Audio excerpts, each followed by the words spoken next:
কৃষ্ণ কৃষ্ণ কৃষ্ণ হরে হরে, হরে রাম রাম রাম রাম হরে হরে। পাঠ করছি শ্রীমদ্ ভাগবত গীতা। গীতা মাহাত্ম্য। গীতা শাস্ত্রমিদং পুণ্য যা পঠিত বর্জিত ভগবান বিষ্ণু পদম বা উন্নতি ভয়া সকালে বর্জিত। শ্রীমদ্ ভাগবত গীতার দ্বিতীয় উপদেশ পাঠ করতে পারলে সহজে সমস্ত ভয় ও উদ্বেগ থেকে মুক্ত হওয়া যায়। এই জীবনে সমস্ত ভয় ও শোকাদি থেকে মুক্ত হয়ে পরবর্তী জীবনে মিশ্র পাদ পদে চিন্ময় স্বরূপ অর্জন করা যাবে। গীতাধ্যয়ন শিলস্য প্রাণামায় পরস্য চ নৈব সন্তি হি পাপানি পূর্বজন্ম কৃতানি চ। কেউ যদি আন্তরিকভাবে এবং অত্যন্ত গুরুত্ব সহকারে ভগবত গীতা পাঠ করে, তাহলে ভগবানের করুণায় তার অতীতের সমস্ত পাপ কর্মের ফল তার উপর আর প্রকাশিত হবে না। মল নির্মোচনম গুণ স্নান জল স্নানম নিবেদিনী শক্তিদাম্বসে স্নানান সংসার মলনাশনম।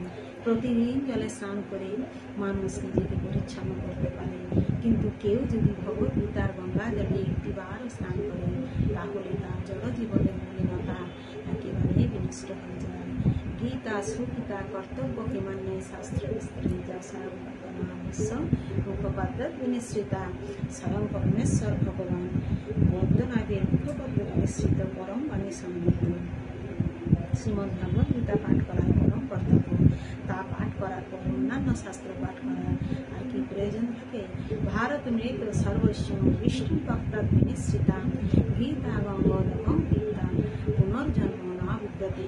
গঙ্গা জল পান করলে অবধারিতভাবে মুক্তি পাওয়া যায়, আর যিনি ভগবত গীতার পুণ্যপিতে স্নান করেছেন তার কথা কি আর বলবার আছে? ভগবত গীতা মহাভারতের অমৃত রস, যা আদি কৃষ্ণ ভগবান শ্রীকৃষ্ণ নিজেই বলে গেছেন। সর্বোপনিষদ গাবদুর্গা গোপালানন্দন পাঠ্যবৎস সুধীর ভক্তা দুগ্ধম গীতামৃতম মহৎ। সমস্ত উপনিষদের সার অতিসারে গীতোপনিষদ ভগবত গীতা ঠিক একটি গাভীর মতো এবং রাখাল পালকরূপে শ্রীকৃষ্ণ ভগবান শ্রীকৃষ্ণ এই গাভীকে দহন করেছেন। অর্জুন যেন ঠিক গোবৎসের মতো এবং জ্ঞানী শুদ্ধ ভক্তরা ভগবত গীতার সেই অমৃতময় দুগ্ধ পান করে থাকেন।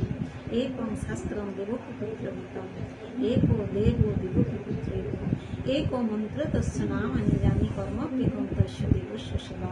এই শ্রীমদ্ ভাগবত গীতা মাতা দেবকী পুত্র শ্রীকৃষ্ণের দ্বারা দিত হয়েছে। আর শ্রীকৃষ্ণ এক এবং দ্বিতীয় পরমেশ্বর ভগবান তার তার দিব্য নামে সমস্ত মন্ত্রের সারস্বরূপ পরম মন্ত্র এবং তার শ্রীপাদপদ্ম সেবায় ভগবত সেবা বা জীবের একমাত্র কর্ম। হরে কৃষ্ণ কৃষ্ণ কৃষ্ণ